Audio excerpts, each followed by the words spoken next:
brink of a burnout and at the brink of a breakdown? I think supply was the toughest and घर को clean कराना है, कौन कराएगा ये सब चीजें? And are they your competitors in any way you feel? सबने मना कर दिया कि कोई पैसा नहीं डालेगा. They stole some data.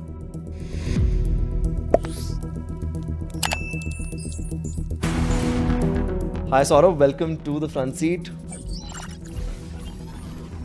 Very, very excited to have you. I think about 3-4 months in the making. Yeah. We've been trying to make this happen for quite some time, but I'm very, very excited, especially when I was doing the research for you. Half of the research was already done because I think every bachelor has visited NoBroker in these metro cities at least once, and it's a platform which is so well known.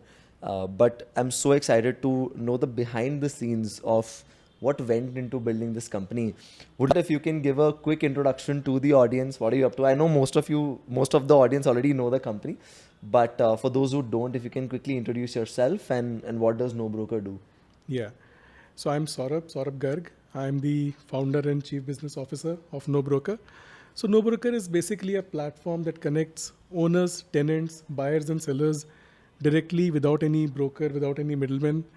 And over a period of time, we realized that apart from the core real estate transaction, there are a lot of other things that people need in this journey. If you're looking for a home, after that you need documentation, you need packers and movers, cleaning, owner needs, painting services. So basically, whatever you might need in this journey, you can actually find at NoBroker itself. We are a one-stop shop.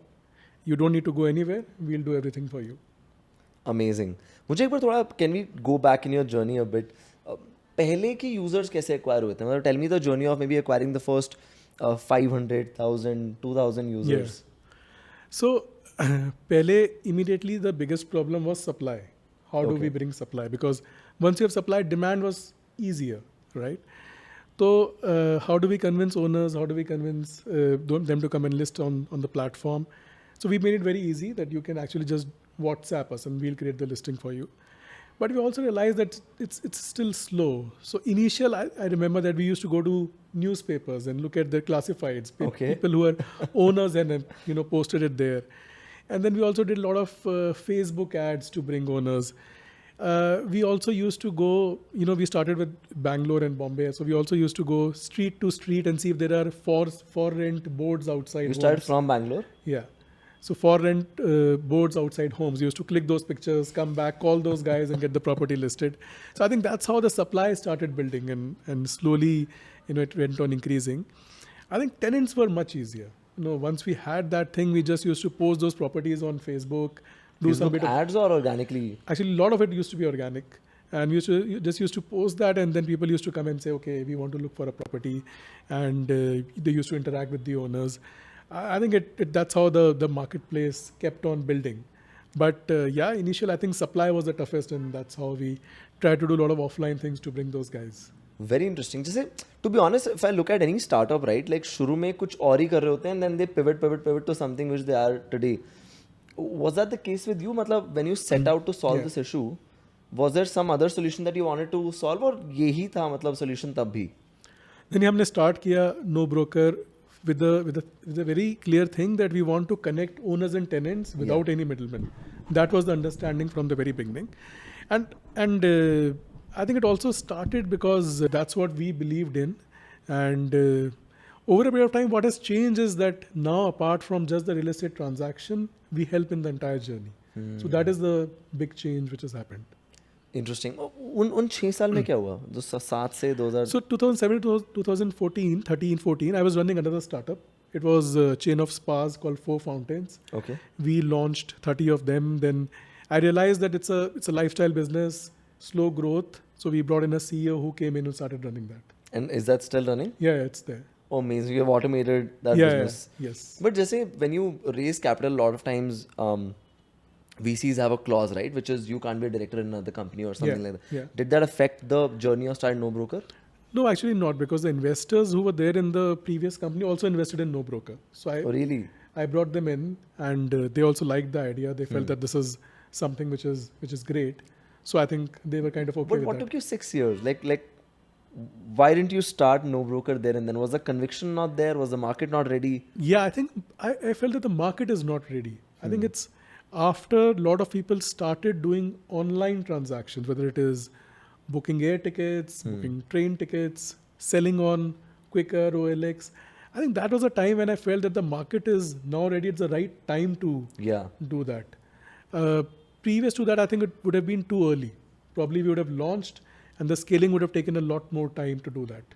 You know, when you say it was too early, do you say this in retrospect या फिर आपको self awareness थी उस time पे? क्योंकि मुझे लगता है कि बहुत बार founders अपने लिए product बनाते हैं. जैसे we were talking about marketing.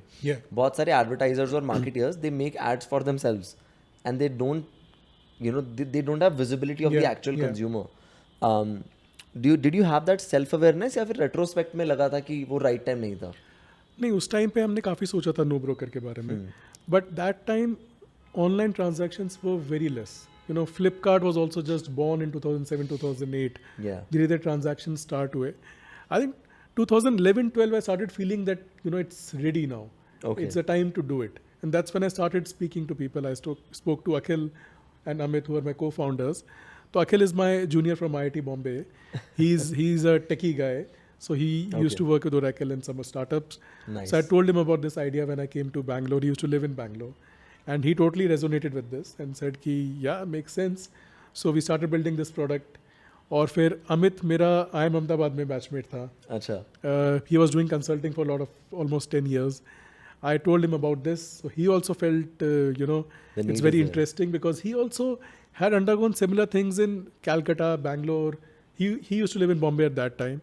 So he also felt कि यार ये एकदम ही relevant चीज़ है. And I think then we just came together and started doing this. काफी पोस्टर बॉय हो आप ऐसे इंडियन फैमिली के. आप IIT गए फिर IIM गए and then you took a job at HUL. मुझे tell me a bit more about the job because there's this guy called Sarthak Ahuja. He's a very close friend and he recommended me this book called The CEO Factory. Yeah. I think it is by far so I run marketing companies and everything in my life is around, you know, content and marketing. I think the amount of learnings that I took from that book were incredible. Yeah. आपका कैसा experience था मतलब HUL का? मतलब did you get to that level where you got to interact with the locals? Did you travel a lot during your time in HUL? Yeah. So let me give you some context on this. तो मेरे को entrepreneurship बचपन से करना था. तो जब मैं IIT गया, I was 98 to 2002, which was a .com time, right? तो मैंने क्रैश से जस्ट पहले मैंने कंपनी स्टार्ट करने की कोशिश करी थी IIT में. कॉलेज के अंदर of course it didn't take off and I realise कि मेरे को शायद अभी और लर्निंग्स चाहिए. You know, so after IIT I had an option either to go for masters in finance. I had options from London School of Economics, Columbia University, or go to IIM Ahmedabad. So I chose IIM Ahmedabad because I felt कि overall business के बारे में better understanding मिलेगी यहाँ पे. I'll see how companies are built, how companies are managed, softer skills and all. Because otherwise it would be a very focused finance kind of skill which would have got after masters in finance. So इसलिए मैं IIM Ahmedabad आया. And IIM Ahmedabad से उस time पे, and I'm sure अभी भी जाते होंगे शायद, but उस टाइम पे lot of people used to go to iBanks, investment banks. You know, that was the trend कि आपको investment bank जाना है. So is it because they had the highest salary or the highest salary, foreign placements, a lot of those things. Okay. But I didn't want to do that because that was not what I came to IIM Ahmedabad for. So I think I was one of the few rare people who didn't apply to iBanks. And people were shocked. And did your parents know this and did they object? Parents को मालूम तो नहीं था शायद. अच्छा, आपके parents क्या करते हैं मतलब what So my father used to work in government. He is an engineer, retired now. My mother is a doctor and retired. So yeah. So service. But yes. So I'm sure कि कहीं ना कहीं एक बार तो बोला होगा मतलब I come from a full on traditional middle class background. मैं engineer हूँ, मेरी बहन डॉक्टर है. तो you know, one engineer, one doctor. But when you were applying to these companies, did they object कि नहीं यार entrepreneurship नहीं करनी या फिर कंपनी में जाना? तो तब आई थिंक उनसे कभी बात नहीं हुआ था एंटरप्रेन्योरशिप के बारे में तब तक. अच्छा, बताया नहीं था. हाँ, तब तक उनको था कि यार IIT हो गया, IIM हो गया. And my father has been a very big investor in Unilever from like 70s. तो उनके लिए HUL एकदम ही वो था कि this is where I made my most of my wealth, right? So he was very happy कि मेरे को HUL में जॉब मिला है. And I was very clear that HUL is the place because it will teach me a lot about marketing, branding, leadership, because very early you start leading a large team. So when I joined, within a year or so, there was like 16 people reporting to me who were like anywhere between 26 years to 50 years. And I was like 23, 24 years. So a lot of learning came from interacting with those guys. And of course, Unilever में वो पूरा rotation होता है कि you do stints in brand, you do a rural stint where you go to a village, spend time there, you do a factory stint. How does it go? मतलब कैसे शुरू होता है? पहले क्या होता है बाद में? And how does the learning process happen? Yeah, so first you do a sales stint where you act like a salesman. You go shop to shop and take order. That's your biggest learning because you understand कि shopkeeper कैसे सोचता है. And basically also understand कि आप वहाँ पे देख रहे हैं customer के लिए क्या important चीज़ें हैं, because that's how shopkeeper is also telling you those things.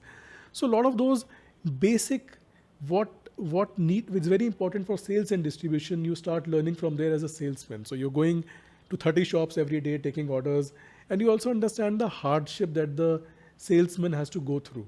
So you do all of that. Then you become one level higher, you become a territory sales in charge, you're handling a small territory, and then you go with the salesman and you try to coach him, and then you become a sales officer. So you keep on doing that as a multiple roles in the sales stint itself. So I think it's a 5-6 months stint that you do in that. And then you do a marketing stint where you go and manage a brand, work with the brand manager, and do multiple projects over there. So I think I did one project at Lux, and which was very good. I got to meet a lot of film stars and all those.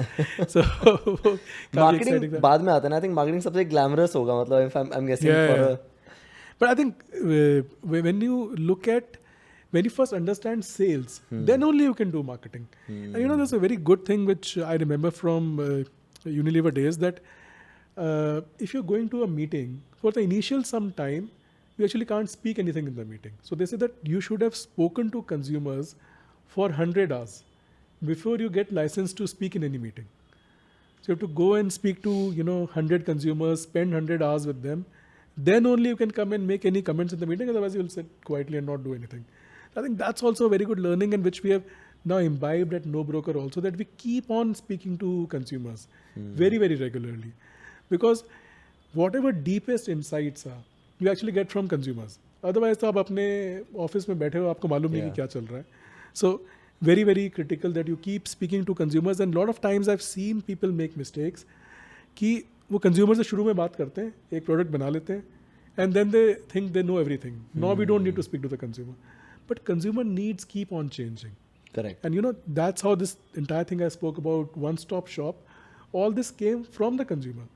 Because they told us कि अच्छा आपने घर दिला दिया है, लेकिन अब rent agreement कौन कराएगा, या अब हमें पैकर्स एंड मूवर्स नहीं मिल रहा है, अच्छा इसकी प्रॉब्लम कौन सॉल्व करेगा. लैंड ओनर बोल रहा है कि लैंडलॉर्ड बोल रहा है कि पेंटिंग करानी है मेरे को, घर को क्लीन कराना है, कौन कराएगा ये सब चीज़ें. बायर बोल रहा है कि होम लोन चाहिए, इंटीरियर्स चाहिए, who will do all this. So I think consumers only kept on telling us that I need this, I need what is that. the next feature that you should have was interesting. So very important that you keep speaking to consumer and keep on innovating. Otherwise, you will become stagnant. I think that's a big learning which Unilever gave me.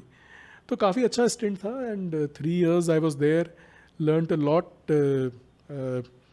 I think anything I know about leadership came from there at that time, because so early in my career I was leading a large team. Do you mind, for a young founder, let's say, what are like 2-3 things, if you can articulate some learnings from this stint, and also now too you have like leadership experiences, NoBroker as well, but what are some 2-3 things that every leader absolutely should keep in mind?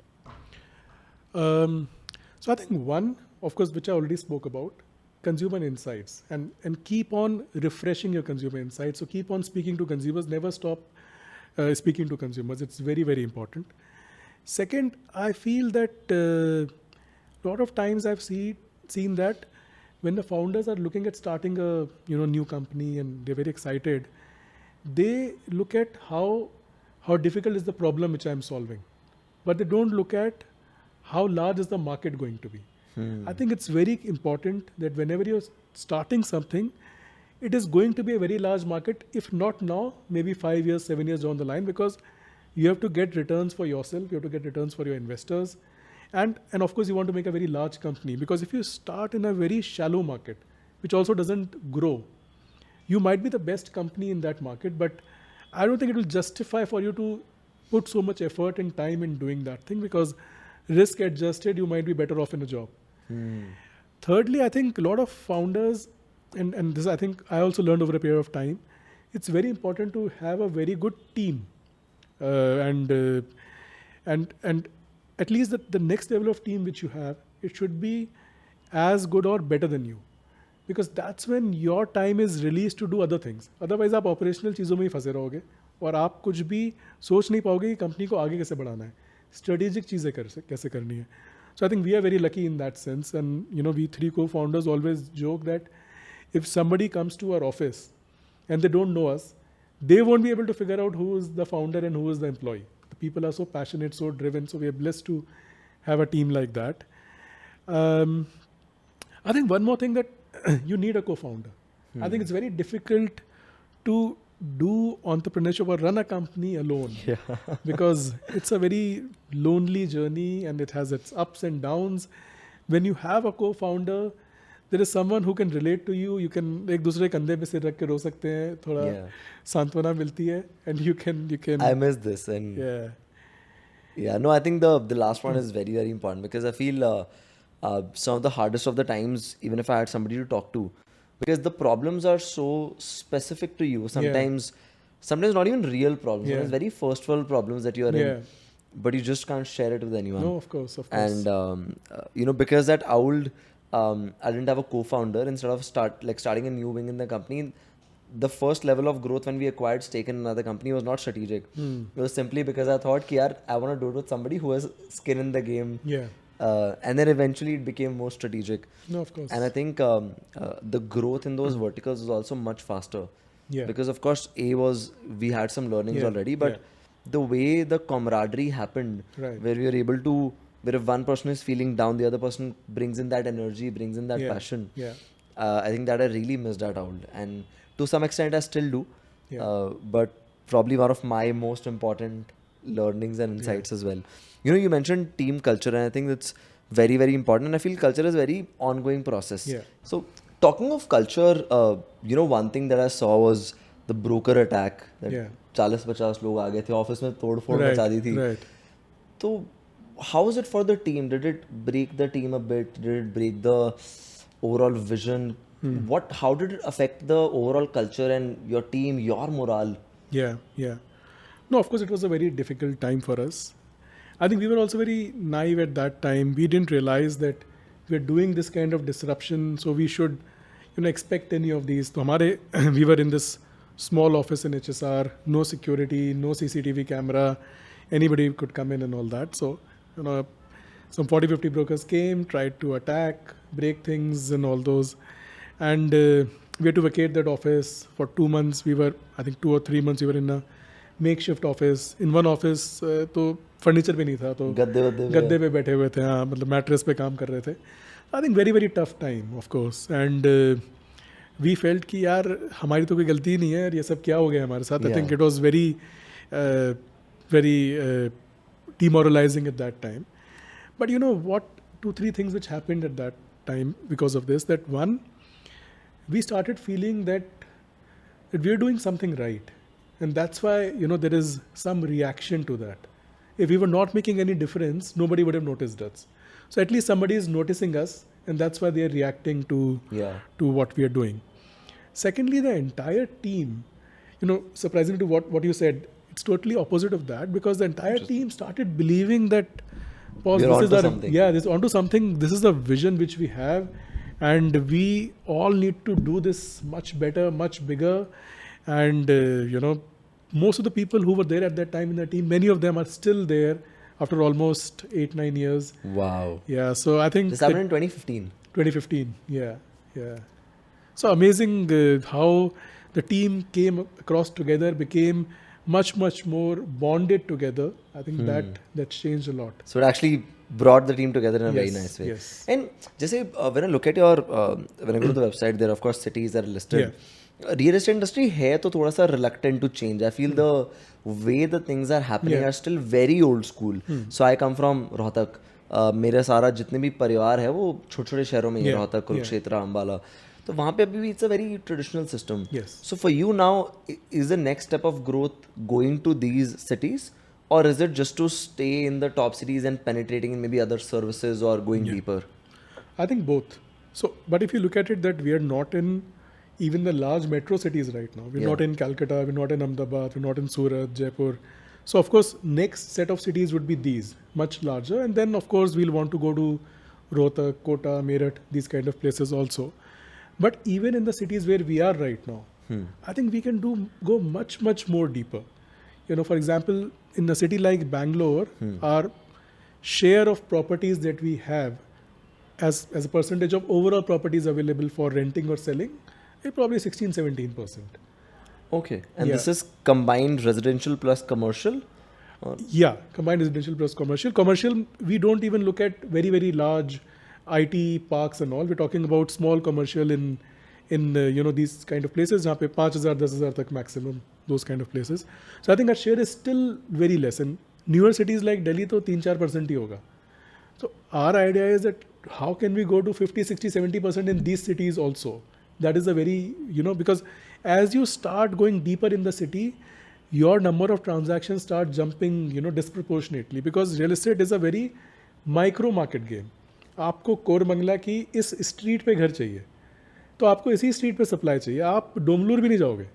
That's how people think. Correct. So we need to get demand and supply at that exact location and match them. That matchmaking becomes very important. So very micro market. So going deeper makes a lot of sense. And I think we have huge scope to go because there is still so much headroom. अभी तो हमने I think surface he scratch किया है. And it also makes me wonder, the differentiation between a tech business and a tech-led business or a tech-based business, because I'm guessing there's a lot of on-ground force that must be required to go to these offices. So how does scalability now look for you? So right now, of course, you're yet to be profitable, right? So the path to profitability, is it more viable in going, as you said, going deeper into these metro cities or expanding in other cities? So look, we don't have a lot of field force on ground. Rather, we have very less. It's also mostly in the no-brokerhood part of business where we need sales team to go speak to societies and onboard them. Yeah. But all the other closures, whatever we are doing, it's all tech-driven. It happens with the app. There is a phone relationship manager you can speak to.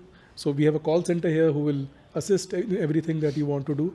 But ऐसा on ground लोग नहीं है कि आपको जाके घर दिखाएंगे. वो दिखाने की ज़रूरत भी नहीं है. Now, I came to your office. Google Map पे दिख रहा है मेरे को कहाँ जाना है. Correct. I can send a pin, whoever has to go to that place.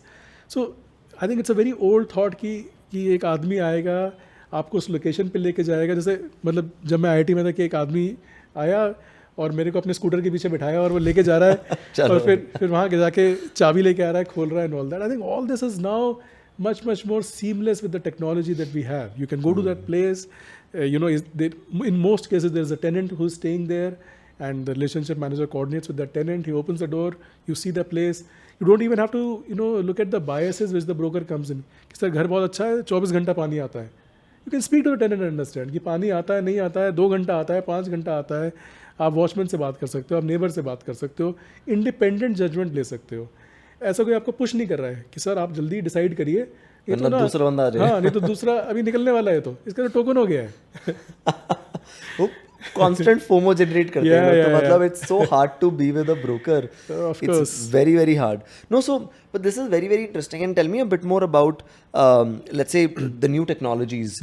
AI is around, right? But for me, in your space, what I feel is a lot more interesting is, let's say, what Apple or Meta is trying to do with VR and AR. The moment it becomes a lot more accessible, I can visit and view properties in a much more vibrant way. So do you imagine a future where I don't even need to visit a property and everything is happening with a very proper chatbot, which is AI led, and these virtual property tours? Have you started doing this maybe? So we do virtual property tours, and I think with as a technology evolves, a lot more can be done. So right now what we do is you can do a walkthrough of a house. You can see how it looks.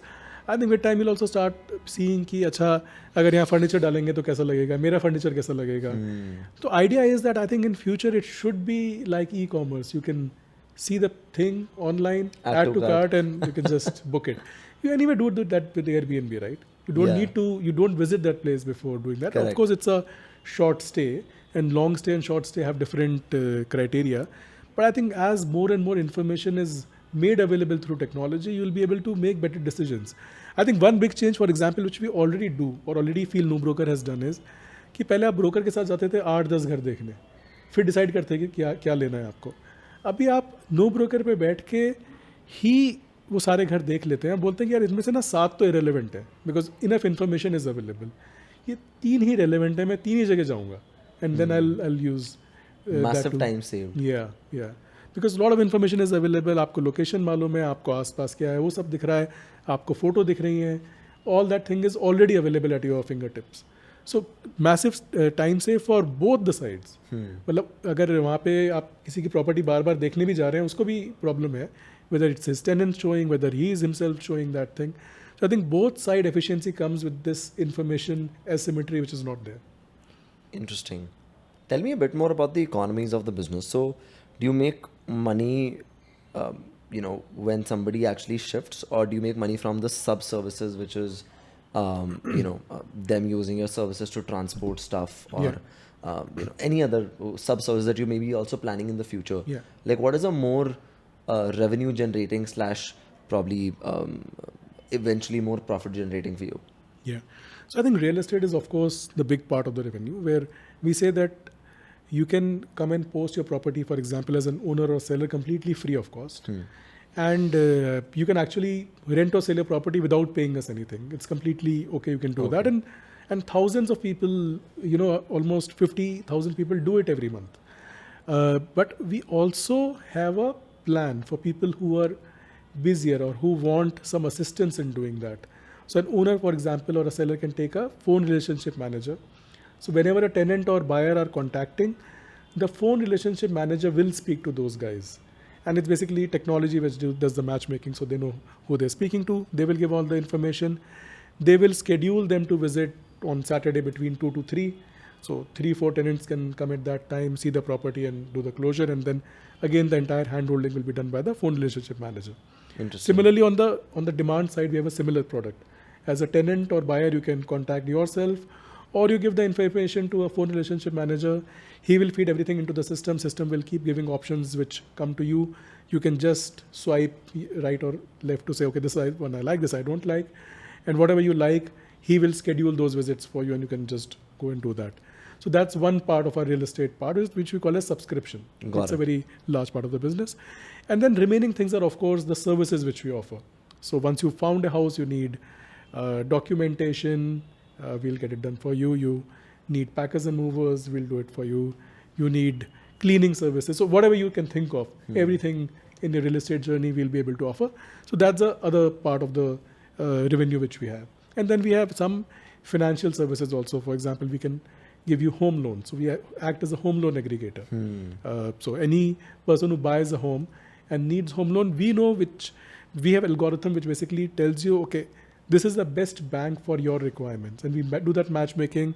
Everything is done online and connected to the bank. And we, the bank pays us for doing that. We also do home insurance, packers and movers insurance. And are these significant revenue streams for you? Yeah. So I think real estate, home services, financial services, that's how we look at these three.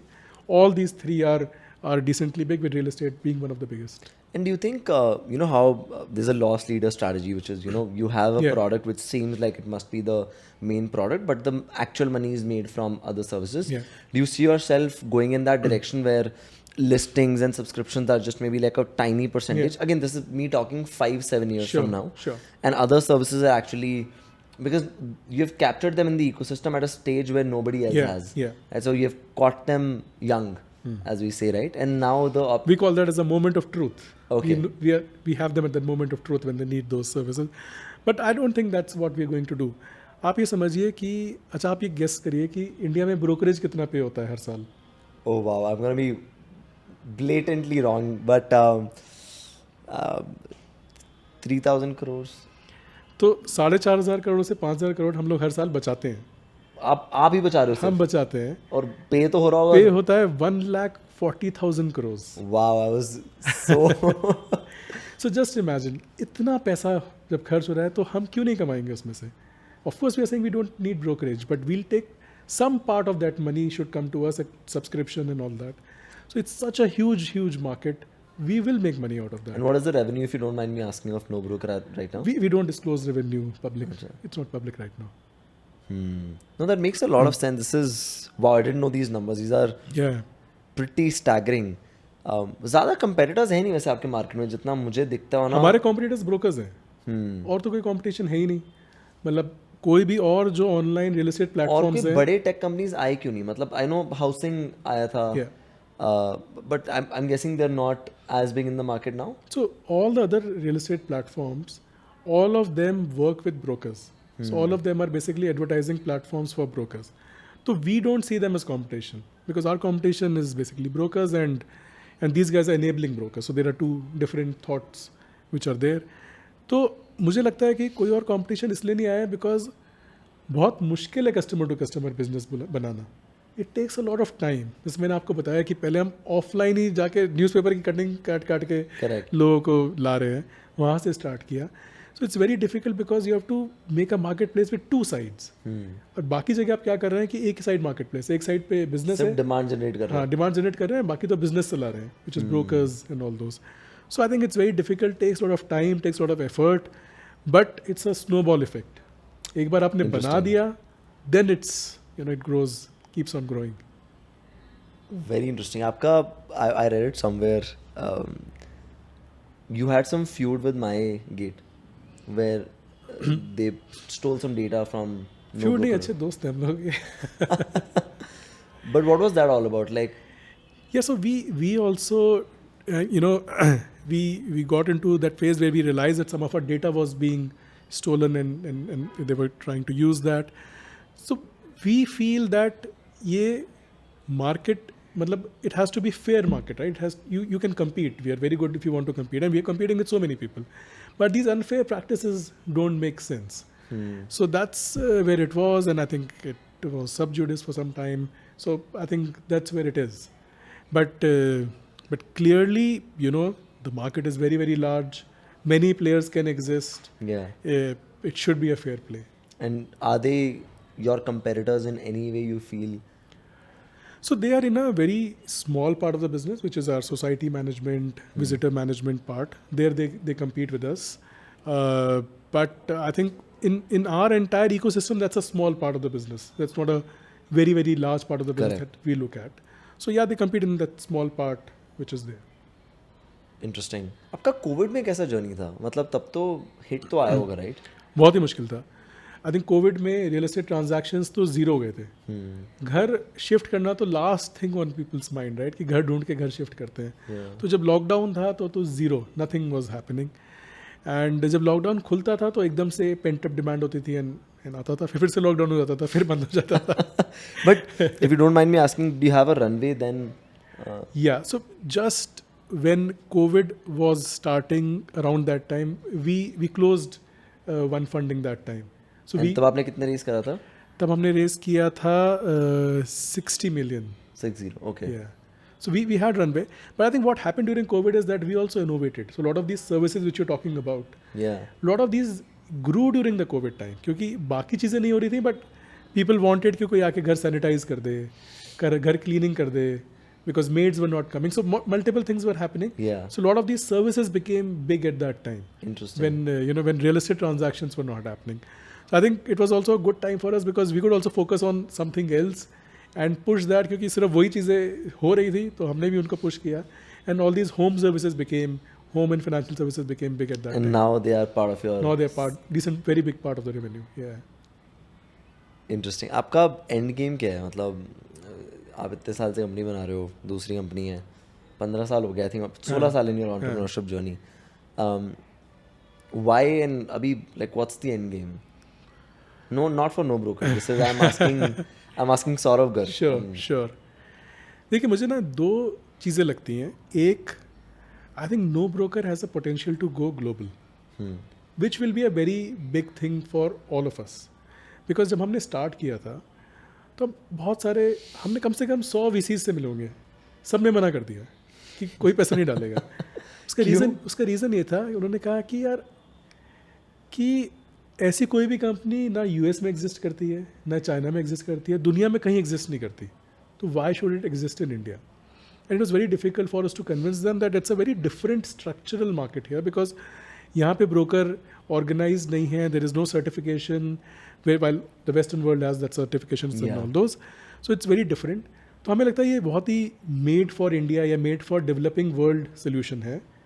So that's why I really want that this should go global, go to other places like maybe Southeast Asia, Middle East, Latin America, markets which have similar structures to India, so that lot of entrepreneurs can go and say कि यार made for India solution भी global होते हैं. It need not be कि US से idea India में आएगा, India से idea भी बाहर जा सकता है. So that will be a very big win for us if we are able to do that. Has that become sort of your life mission now of sorts? No, I think right now we are saying let's focus on India because very, very large market. But at some point of time we think this has to go out and become much, much bigger than just an India play. And second मुझे लगता है कि जो मैंने इतना कुछ सीखा है अपनी जर्नी में, एंड नो ब्रोकर ने इतना सिखाया है एंड इतने लोगों से बात किया, can I help other founders to learn from this? Can I help them succeed? So I try and mentor some guys, speak to them over weekends, help them understand what are my learnings. Yeah. So that I think would be the next thing which I really करने वाला तंग मैं आपको I'm just kidding. But no, that makes so much sense. But it's still, I feel that, and it's something which I have learned over the last couple of years. I don't think I ever dreamt big. I think we were shooting this podcast with Nikhil Kamath, and Nikhil Kamath, Gaurav Manjal, and Ronnie Struwala, and Jay Kotak. And my biggest takeaway from that is Gaurav said this. That Indian founders are not ambitious, and I just kept thinking of that statement. That is that true? And I realized it is. Like at least for me, I wasn't that ambitious at all. I was ambitious only to an extent. कि हाँ शायद $10 million का company बन जाएगा तो $10 million revenue is. Yeah. But then I see these people who have just going on and on and on, and even if they might fail, but they're fighting the bigger fight. Were you this ambitious shuru se, or was it the journey that made you this ambitious? So look, I think all of us come from a very middle class background. I think that's where the ambition thing comes from. कि middle class में you get satisfied कि थोड़ा सा कुछ मिल गया है तो अच्छा हो गया. That's how you all start. All of us started. But I think for me, entrepreneurship was always about कि मुझे काफ़ी कुछ impact करना है. Something which can change the world, which can make things better. So I remember कि जब हम NoBroker भी start कर रहे थे, तब सबसे पहले हमने ये कहा कि अच्छा कितने हैं इंडिया में और कितने ब्रोकरेज पे होता है. That's when you realise that this was such a huge amount of money, and then we said let's go into that. But those kind of things came in very, very early that this can actually become very large. And I think so as soon as we were starting, the ambition was there that we have to make it very large, especially because I always had this at the back of my mind कि अगर ये बहुत large नहीं होता है तो शायद मैं Unilever में ही better करूँगा. It has to compensate for what I am leaving as an opportunity cost there. Can I ask what was the salary in Unilever when you left? तब तो बहुत ज़्यादा नहीं थी, बट अब मेरे जो बैचमेट्स होंगे they would be probably $500,000 plus. Oh wow. But that's like 20 years into the. Yeah. That's amazing. So we have this tradition that towards the end of the podcast, we reverse roles. So if you had to ask me one question, what would you ask? So if you had to change one thing in your journey that you have done for the last so many years, what would you change? Wow. So I feel I'm a very individualistic person who likes to do everything. So I've lived a fairly lonely life. I feel because of that I took it on me that nobody will ever help me, so I should do everything on my own. So the reason for me being a freelancer, me starting my own company, khud se, I would only had me for the first 7 months. Now we have collectively some 70 people, but that 1 to 70 journey only happened because I learned this thing very late that you cannot do things alone. You can only go far when you take 70 people, 80 people, 1,000 people with you. I always, I think I was very selfish. Where I was like, I will eat the entire pie. But Owl has brought a lot of humility where I'm like, even if I don't make any profits, I'm okay with it. The company should grow. Yeah. I don't think I had that learning. I think I was terribly selfish the first few years of my working life. Only the last 2.5 years, I've truly learned the value of team and taking everyone with me. Yeah.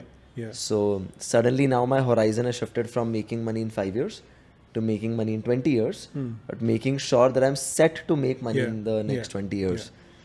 So I think that has been And would you have taken a co-founder? 100%. If you would ask, I think, and not because I feel they would have helped me build a better company. Yeah. I think the days when I felt terribly low and at the brink of a burnout and at the brink of a breakdown, I think on those days I could have used a phone call. Yeah. I'm very close to my parents, and my father's an entrepreneur, so he makes up for a no co-founder. So I think that, but that also I started using only, sort of lately. Right. Because I don't think we are very expressive with our fathers, especially. Yes. But 100%, a co-founder would have really helped. No, I think one more learning which I had during this journey is that for an entrepreneur, of course, these tough times come and co-founder really helps. Yeah. But this persistence is very important because you're going to go through many phases of when you feel कि यार क्या कर रहा हूँ मैं? Should I just quit? And that time, that persistence of, sometimes I say it's illogical to that extent कि आप persistent हैं, illogical हैं, but you need to just stay there. Yeah. I think that's important because bad times go and good times come back, but you just need to stay. Yeah, grit is very important. Yeah. No, that's true. But thank you so much. This was such an incredible episode. I think I'm taking away a lot more than probably the audience because, and just before you go, right, you're one of the calmest founders that I've met. I think this is in me as well. I'm always very, very bubbling with energy. Right. Like either it's on the extremes. Either I'm very happy or I'm just, I think I'm yet to learn how to sort of be more stoic. And then usually I am the one who's the calmer one. For some reason on the podcast because I've learned how to When the camera shows up. But I think you have learned how to be. When you have a 2-year-old son, you know that you learn how to be loud. So taking that away, I think one thing which I want to take away from this podcast is Your demeanor. I think that just you have a certain level of warmth which I felt during the podcast. But thank you so much. Thanks. It was great speaking to you.